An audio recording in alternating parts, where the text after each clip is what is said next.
Some sad news we want to turn to now. Legendary actor Robert Duvall died in his Virginia home last night. On February 15th, 2026, Robert Duvall passed away at his home in Middleburg, Virginia, at the age of 95. He died quietly, beside his wife, Luciana Pedraza, living the same simple life he had always chosen, far from the bright lights of Hollywood. The news quickly spread throughout the film industry. Over a career spanning more than 60 years, Duvall appeared in over 130 films, leaving unforgettable performances in The Godfather, Apocalypse Now, and Tender Mercies. For many people, he was not just an actor. He was part of the history of American cinema. But after the news of his passing was announced, another question soon began to surface. Robert Duvall died without any biological children, yet he left behind an estimated $50 to $70 million fortune. That raised a question many people began asking: who will inherit his entire legacy? Biography and career, the foundation of his legacy. Robert Duvall was born on January 5, 1931, in San Diego, California. His father, William Howard Duvall, was a U.S. Navy admiral. His mother, Mildred Virginia Hart, loved theater and often encouraged artistic interests at home because of his father's naval career. Duvall spent much of his childhood moving between military bases. The family relocated frequently across the United States. This type of upbringing was common for military families, and it meant he never stayed in one place for very long. Duvall later attended Principia College in Illinois. His academic performance was not particularly strong during the early 1950s. The Korean War created pressure for young men to serve in the military. Duvall chose to study drama while in college, partly because it allowed him to delay military obligations. He graduated in 1953. Soon after, he served 1 year in the U.S. Army before deciding to pursue acting seriously. After leaving the military, Duvall moved to New York City to study acting at the neighborhood Playhouse School of the Theater. During this period, he shared classrooms and small apartments with several future stars, including Dustin Hoffman and Gene Hackman. Life in New York was financially difficult. Duvall worked several small jobs to survive. He delivered mail, drove vehicles, and performed various temporary tasks while attending acting classes and auditions. His first major film role came in 1962 with the movie To Kill a Mockingbird. Duvall played Boo Radley, a mysterious character who barely speaks during the film. Despite the limited dialogue, his performance left a strong impression on audiences and filmmakers.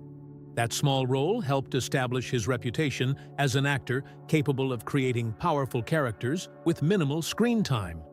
One of the directors who noticed him was Francis Ford Coppola. A decade later, Coppola cast Duvall as Tom Hagen in The Godfather in 1972. Duvall earned about $36,000 for the role. The film became one of the most successful movies in history and received multiple Academy Awards nominations. Duvall's performance as the calm and strategic family lawyer earned him his first Oscar nomination. His character rarely showed emotion, yet he controlled many important decisions within the story. The role demonstrated Duvall's ability to express authority through quiet behavior rather than dramatic dialogue. He returned for The Godfather Part 2 in 1974. However, he later refused to appear in The Godfather Part 3 in 1990. The decision came after a salary dispute. Duvall was offered far less money than Al Pacino, the film's main star. Rather than accept the difference, he declined the role entirely, even though it meant losing millions of dollars. Another iconic performance arrived in 1979, when Duvall appeared as Lieutenant Colonel Kilgore in Apocalypse Now. The character became famous for the line, "I love the smell of napalm in the morning." The performance earned Duvall both a BAFTA award and a Golden Globe award. That same year, he also starred in The Great Santini, playing a strict Marine father struggling with family relationships. The role brought him another Academy Award nomination. In 1983, Duvall reached a major milestone with the film Tender Mercies. He played Max Sledge, a former country singer trying to rebuild his life after alcoholism. Duvall personally sang several songs in the film and worked closely on the music. The performance earned him the Academy Award for Best Actor, the only Oscar win of his career. During the ceremony, Duvall appeared wearing a formal tuxedo with subtle Western styling. Later, he said he was especially proud when country music legends like Johnny Cash and Willie Nelson praised his portrayal. Another important role came in 1989 with the television miniseries Lonesome Dove. Duvall played Texas Ranger Augustus McCrae, a humorous and thoughtful cowboy. The series attracted millions of viewers and became one of the most successful Western television productions ever made. Duvall later described Augustus McCrae as one of his favorite characters. In 1997, he took a major financial risk with the film The Apostle. Hollywood studios were hesitant to finance the project because of its religious themes. Duvall invested about $5 million of his own money to produce and star in the film. The movie eventually earned more than $21 million at the box office and brought him another Academy Award nomination, even late in life. Duvall continued working. In 2014, at age 84, he received his 7th Oscar nomination for the film The Judge. Across his career, Robert Duvall appeared in over 130 films and television projects. He received 7 Academy Award nominations and 1 win. His characters ranged widely: mafia lawyers, military officers, Western cowboys, preachers, and musicians. Unlike many actors, Duvall rarely chased large commercial franchises. He preferred roles that offered emotional complexity. In 1992, he created his own production company, Butcher's Run Films, allowing him to support smaller projects and independent stories. Outside of filmmaking, Duvall developed a strong interest in Argentine tango. He spent time studying the dance and later incorporated it into his personal life and creative work. Looking back, his career reveals a consistent pattern. Robert Duvall did not choose roles primarily for money or fame. He chose them based on character and story. That approach shaped a career built on artistic decisions rather than financial ones. Over time, those choices created something larger than a collection of films. They created a legacy that would influence actors and filmmakers for decades. Financial assets and their origins. The material legacy. When Robert Duvall died in February 2026, financial analysts began estimating the value of his estate. Most public estimates placed his net worth between $50 million and $70 million. Several financial tracking sites offered slightly different figures. Celebrity Net Worth estimated his wealth at around $50 million, while reports cited by outlets like The Economic Times and Radar Online suggested the total could be closer to $70 million for a Hollywood actor with more than 6 decades of work. That number may appear modest. Many modern film stars earn similar amounts from only a few blockbuster films. Duvall's fortune was built differently. It did not come from extremely large salaries or short-term deals. Instead, it grew gradually over 7 decades of steady work, royalties, and selective investments. One of the most interesting parts of Duvall's financial story is how modest his early earnings were. When he appeared as Tom Hagen in The Godfather in 1972, he reportedly earned about $36,000. The film became one of the most profitable movies in cinema history, but most actors from that era were paid relatively small upfront salaries. However, the success of the film dramatically increased Duvall's reputation. After The Godfather, his asking price for roles steadily rose. As he continued to appear in major films such as Apocalypse Now and The Great Santini, his earnings became more stable and consistent. Another major source of income came from royalties and residual payments. Many of Duvall's films remained popular for decades through television broadcasts. streaming platforms, and home video releases. Classic titles such as The Godfather, Apocalypse Now, and Network continued generating licensing revenue long after their theatrical runs ended. Actors who participate in these projects often receive ongoing residual payments when the films are rebroadcast or distributed again. Duvall also expanded his income through film production. In 1992, he created the production company Butcher's Run Films. This company allowed him to produce and finance projects he believed in, rather than relying entirely on major studios. One of the clearest examples of this strategy came with the film The Apostle in 1997. Several Hollywood studios declined the project because they considered its story about religion and redemption difficult to market. Instead of abandoning the film, Duvall invested approximately $5 million of his own money to produce it. This decision carried serious financial risk. If the movie failed, Duvall could have lost a large portion of his savings. However, the film eventually earned more than $21 million worldwide and received strong critical reviews. Duvall's performance also earned him another Academy Award nomination. Financial decisions like this reflected a pattern throughout his career. Duvall was willing to risk money when he believed strongly in a project. At the same time, he refused projects that violated his principles. One well-known example involved The Godfather Part 3. When the film entered production in 1990, Duvall was invited to return as Tom Hagen. However, reports suggested that his salary would be significantly lower than that of Al Pacino. Duvall declined the offer. That decision likely cost him several $million.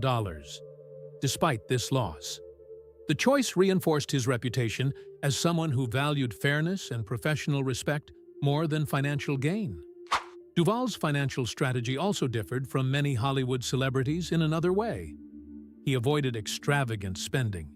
Instead of purchasing multiple luxury homes in Los Angeles or maintaining an expensive celebrity lifestyle, he focused on long-term property ownership and modest living.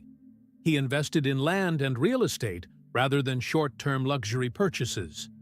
His primary residence remained in rural Virginia, where he lived a relatively quiet life. This lifestyle significantly reduced the kind of financial pressure that often affects actors with large incomes but equally large expenses.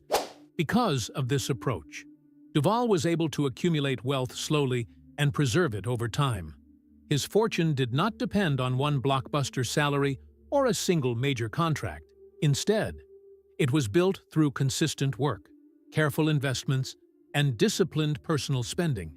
By the time of his death, the financial side of Robert Duvall's legacy reflected the same values that shaped his career. It was the result of patience, selective choices, and long-term thinking, rather than sudden success or short-term profits. And those choices ultimately determined not only how he built his fortune, but also how that fortune would eventually be passed on. Real estate and other assets, a reflection of his lifestyle. Unlike many Hollywood actors who spent most of their careers in Los Angeles, Robert Duvall chose to live far from the center of the entertainment industry. His most important property was a large rural estate known as Burnley Farm, located near The Plains, Virginia. Duvall purchased this property in 1994 for approximately $3.65 million. The estate covers about 361 acres of land. Over time, real estate analysts estimated the property's value to be close to $6 million. At the center of the property stands a Georgian-style house that is more than 250 years old. The surrounding land includes wide horse pastures, wooded areas, and open fields. The property also has views of the Blue Ridge Mountains, which stretch across parts of Virginia. Duvall spent most of his later years living on this farm. Instead of maintaining a typical Hollywood lifestyle, he preferred the quiet routine of rural life. The property allowed him to ride horses, spend time outdoors, and work privately on creative projects. One unusual feature of the estate reflected a personal passion he developed later in life: Duvall became deeply interested in Argentine tango. At one point, he converted part of a horse barn on the property into a tango dance hall, where he practiced regularly with his wife, Luciana Pedraza. The space became a private gathering place for friends and dancers who shared the same interest. In addition to Burnley Farm, Duvall owned other properties during different periods of his life. One of them was Fieldstone Manor, located in Purcellville, Virginia. He eventually sold this estate in 2009 for approximately $2.265 million. Duvall also maintained a strong connection to Argentina, the home country of his wife. The couple co-owned a small boutique hotel there, reflecting their shared interest in travel and Argentine culture beyond physical properties. Duvall also held valuable intellectual assets. These included the rights to his image, various film residuals, and participation in long-term revenue from classic movies such as The Godfather and Apocalypse Now, taken together. These assets represented more than financial investments. They reflected a deliberate choice about how Duvall wanted to live. Rather than surrounding himself with luxury homes and celebrity status in Hollywood, he built a lifestyle centered on privacy, nature, and personal interests. His properties functioned less like status symbols and more like places where he could live according to his own principles. Burnley Farm, in particular, became a symbol of that choice. It showed that even one of America's most respected actors preferred a quiet life away from the industry that made him famous. Inheritance and will. How the legacy was passed on. Although Robert Duvall built a long and successful career, his personal life remained relatively private. Over the course of his life, he was married 4 times, but he never had biological children. His first marriage was to Barbara Benjamin, whom he married in 1964. Benjamin already had 2 daughters from a previous relationship, and during the marriage, Duvall helped raise them. The relationship lasted until 1975, when the couple divorced. Several years later, Duvall married actress Gail Youngs in 1982. That marriage lasted only a few years and ended in 1986. In 1991, he married Sharon Brophy. During this period, Duvall became interested in Argentine tango, a dance that would later become an important part of his life. The marriage ended in 1995, but the interest in tango remained. His 4th and final marriage proved to be the most lasting. In the late 1990s, Duvall met Luciana Pedraza in Buenos Aires. Pedraza was an Argentine actress and filmmaker, 41 years younger than Duvall. Despite the age difference, the two formed a strong partnership. They eventually married in 2005. Interestingly, the couple shared the same birthday, January 5th. Duvall sometimes mentioned this coincidence in interviews and described it as something that made the relationship feel unusual from the beginning. Throughout his life, Duvall occasionally spoke about the idea of adopting children, but he never completed the process. As a result, when he died in 2026, he left no direct heirs through children. This fact became important when discussions about his estate began.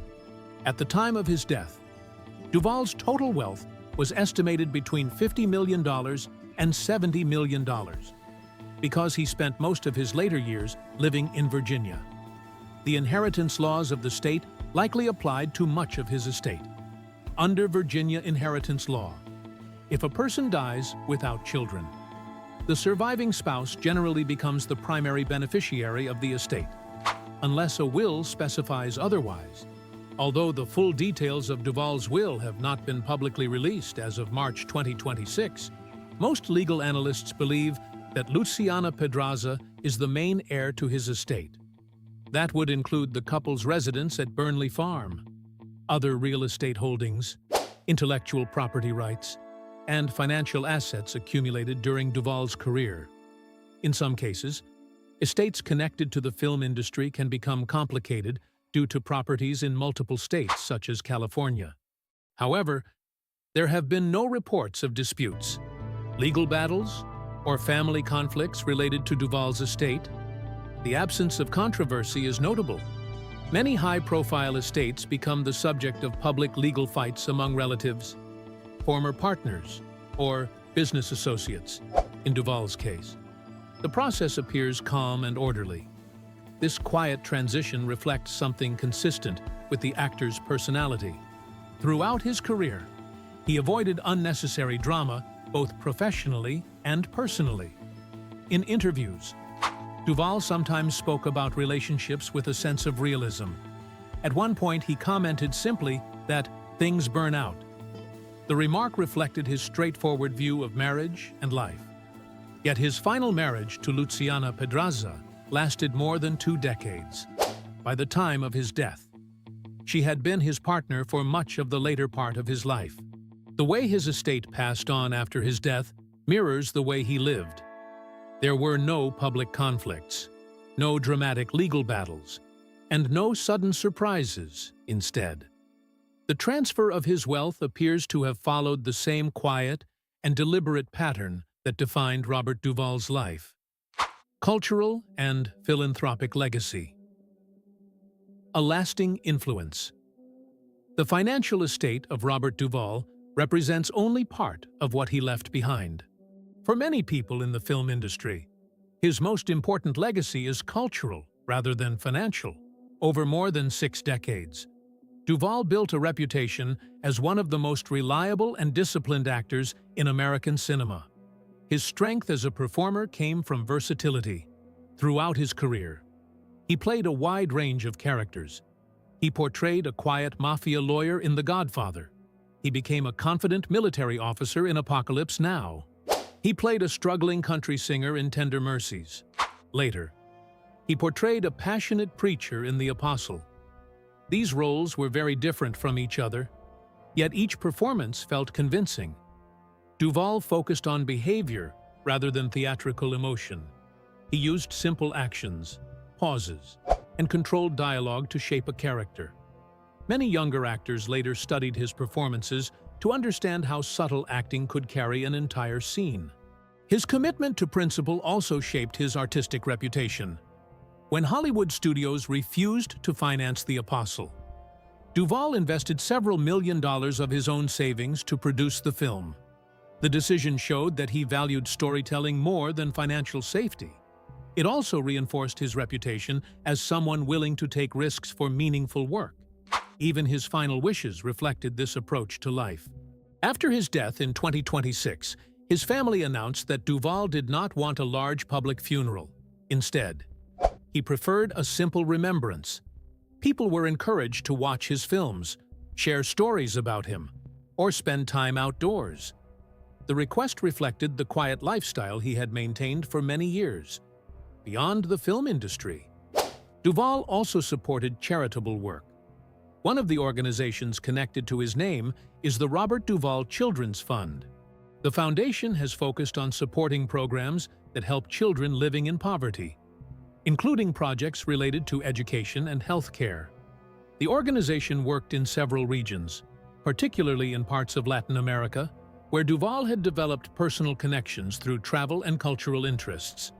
Some reports have suggested that portions of his estate may continue supporting charitable initiatives connected to the foundation. These activities represented another dimension of his legacy. Instead of using his wealth purely for personal comfort, Duvall directed part of it toward projects designed to help vulnerable communities. Among actors, Duvall was also known for the respect he received from his peers. Early in his career, he worked with legendary performer Marlon Brando on The Godfather. At one point, Brando reportedly wrote him a personal note praising his performance. Duvall later said that recognition from Brando meant more to him than many industry awards. Stories like this reveal how Duvall measured success. Public trophies and financial rewards mattered less to him than the respect of fellow actors and the quality of the work itself. For younger performers entering the industry, his career offers a clear lesson. Robert Duvall did not build his reputation by chasing fame or quick financial success. Instead, he focused on discipline, consistency, and strong character choices. after his death. Those who knew him personally often described a quiet absence. Friends mentioned the empty chair in his home, the silent dance floor where he once practiced tango, and the routines that no longer happened. Those details highlight something simple but powerful. Robert Duvall's most lasting legacy may not be the money he earned or the properties he owned. It is the example he left behind, a life built on patience, principle, and dedication to craft.